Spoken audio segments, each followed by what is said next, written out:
कैसे तड़पा के मारा मुझे क्या पता था, वो जगाने में जाने नहीं दूती, उसका क्या कसूर था, वो तो कभी भी नहीं बोला। वो तो अपने काम पे सीधा जाना सीधा आना। बहुत बेकदरी से हमारा, इतनी बेकदरी से जानवर को नहीं मारता कोई। इस वक्त हम मुजफ्फरनगर के नावला गांव में मौजूद हैं। कल सुबह एक मजदूर के गोली मार के हत्या कर दी गई है। फिलहाल हम उनके परिवार के पास में पहुंचे, इनसे बातचीत करेंगे क्या कुछ हुआ है और किस तरीके से उनके साथ में ये हादसा हुआ है उसके बारे में जानने की कोशिश करेंगे। आपका क्या नाम है चाचा जी? नसीब ये आपका लड़का था जी, कितनी उम्र थी इसकी? 28 साल की। वहाँ क्या किस तरीके से पहुँचे हुए जैसे वहाँ पे ये हादसा हुआ? ये तो रोजाना 5-6 साल से वहीं काम करता था अपने बहनोई के पास ही, कौन से गांव में? राड़धना, जिला मेरठ। और इस हिसाब से ये पता चलना चाहिए मुसलमान के साथ में ज़्यादा अक्सर होता है ये काम, जगह जगह हो रहा है। किस जगह का मामला था ये जहाँ पे उनके साथ में मामला है? ये बरसों से आगे है, बरसों और मुजादपुर के बीच में रजवाई की पटड़ी पे। हाँ, रोजाना आना जाना वहीं को है, रात बेरात को भी आया, परमानेंट का काम करने वाला था वहाँ से। 6-7 साल से काम कर रहा था, हम भी गए साथ में उसकी, ऐसा कुछ नहीं है आज तक भी। उसे जो भी है साजिश करके मारा, उसे 4-5 आदमियों ने मारा, जैसे कि उसकी हालत हो रही थी। केले के नहीं मारा उसे। चोट के निशान भी थे क्या? उसका चोट के निशान थे, भल्ले मार रखे थे। सुनने में यार सिर्फ गोली मार के हत्या करी। 3 गोली भी है, हाथों में उसके घुसूड़ते, पैरों में घुसूड़ते, भल्ले घुस रखे थे उसके। बहुत बेकदरी से हमारा, इतनी बेकदरी से जानवर को नहीं मारता कोई। अगर वो झगड़ा करके आता तो हम जाने कुछ सुलझाते भी, जब उसका झगड़ा ही नहीं था वो तो बेचारा सीधा काम पे जाता है। काम पे से जाने रात शाम के टाइम आया, सुबह काम पे जा रहा था और रास्ते में जाने उसके साथ मार पिटाई करी, जान से मार दिया उसको, गोली मारी उसको। इसलिए इंसाफ चाहते हैं बस हम। रास्ते में निकलने के दौरान भी कई बार ऐसा होता है, जब गाँव में को निकलते हैं तो गाँव वालों के साथ में कुछ बातचीत हो जाती है, कोई ऐसा? जी नहीं, ऐसा कोई मसला नहीं है इसका। वो ना किससे लड़ता था न झगड़ता था, कोई उसका मसला नहीं था ऐसा। वो तो अपने काम पे सीधा जाना सीधा आना। पेट पे भी निशान थे उसके, पैरों पे निशान थे डंडों के, छिताई के। पहले उसे पिटा गया, फिर गोली मारी गई, फिर भल्ले मारे गए, नीचे पड़े गए। कोई और था उसके साथ में? नहीं, क्या अकेला ही था ये। बहन है उसकी उस गांव में राठधना में, जहाँ वो काम करने जावा था अपने बहनोई के साथ। वहाँ से भी उन्होंने बिल्कुल ये बताया कि भाई वहाँ से भी कोई मसला नहीं है उसके साथ ऐसा कुछ भी। और भाई जब हम वहाँ पहुँचे कल लगभग 8:15 से 8:30 के बीच ये खबर लगी थी। उसके बाद जब हम वहाँ पहुँचे तो देखा तो वहाँ पब्लिक भी बहुत खड़ी थी। वहाँ खड़े हुआ किसी आदमी ने ये नहीं कहा कि भाई इसका आते जाते किसी से कोई दंगा हुआ या कोई बात हुई या सैड वैड लगी हो, कुछ नहीं। काफ़ी आदमी थे उधर के, उस एरिया के, किसी ने नहीं कहा कुछ भी। इसकी शादी हो रही? जी, शादी हुई भी है और 3 बच्चे भी हैं। 5 साल का बड़ा लड़का है, एक 3 साल का लड़का है, एक 1.5 साल की लड़की है छोटी सी। ये बहनों ने जैसे फ़ोन करा कि आज लेट हो गया, वो 8 बजे के करीब पहुंच जाता था।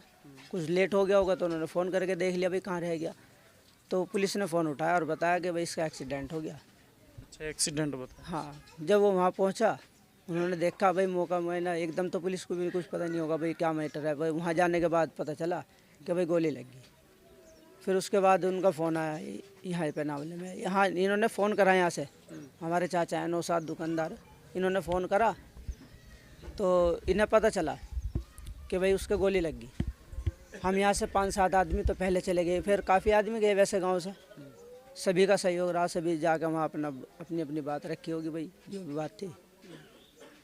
तो हम लगभग वहाँ 8:30 से 8:45 के बीच में वहाँ पहुँच गए थे। तो हमें तो भाई इंसाफ चाहिए बस, और कुछ नहीं।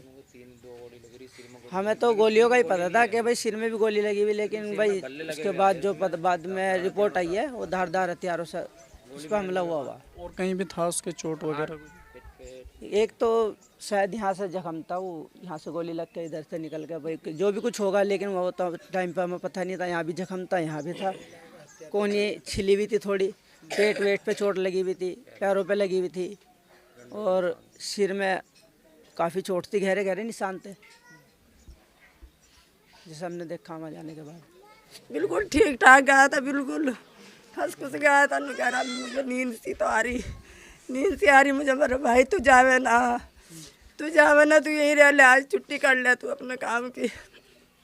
मुझे क्या पता था वो जगाने में जाने नहीं दूती उसे बिल्कुल भी। वो तो इतना मासूम था, वो तो बोलना भी नहीं जानता। कहीं पूछ लो, चाहे किसी से पूछ लो, उसे कोई नहीं बता सकता उनको न हमारी साथ में भाषा करी।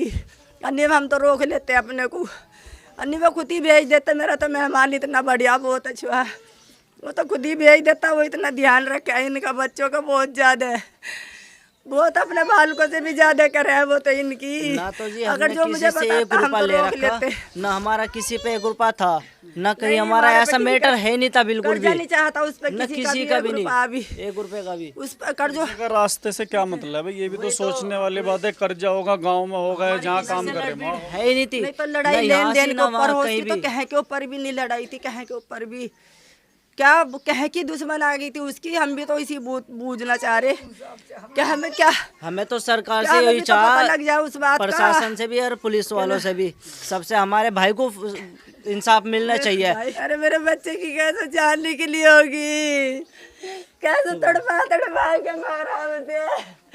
मेरे बच्चे को कैसे तड़पाया, इतने भले बच्चे को, उसका क्या कसूर था। वो तो कभी भी नहीं बोला, कभी भी नहीं बोलना भी नहीं जाना। वो तो रोज ऐसे ही फोन करके पूछे थे, किसी दिन लेट हो जाता तो अब तक क्यों नहीं आया। बस अन्य किसी से भी, ना तो मेरे ससुराल वालों की किसी से लड़ाई थी, ना उसकी किसी से थी। कुछ भी हमें ऐसा यकीन नहीं है, किसी पे भी हम शक नहीं कर सकते कि किसने ऐसा करा होगा। पर जिसने भी करा हम इंसाफ जरूर मांगेंगे। इंसाफ चाहिए हमें, बदला। बहुत बुरा करा मेरे भाई के साथ। वो किसी से नहीं बोल लेता, वहाँ भी वहाँ बोल लेता ना यहाँ बोल लेता। वो किसी से भी अपना रोटी खाई और अपना पढ़ गया, मोबाइल लेके अपना मोबाइल लेके पढ़ जाता। न्यूज़ से किसी से कोई मतलब नहीं। थोड़ी बहुत देर को मारे दौरे बैठ जाता, मारे दुख सुख की बुझे था, मारे दौरे बैठे था, वो किसी के दौरे नहीं बैठे था वो।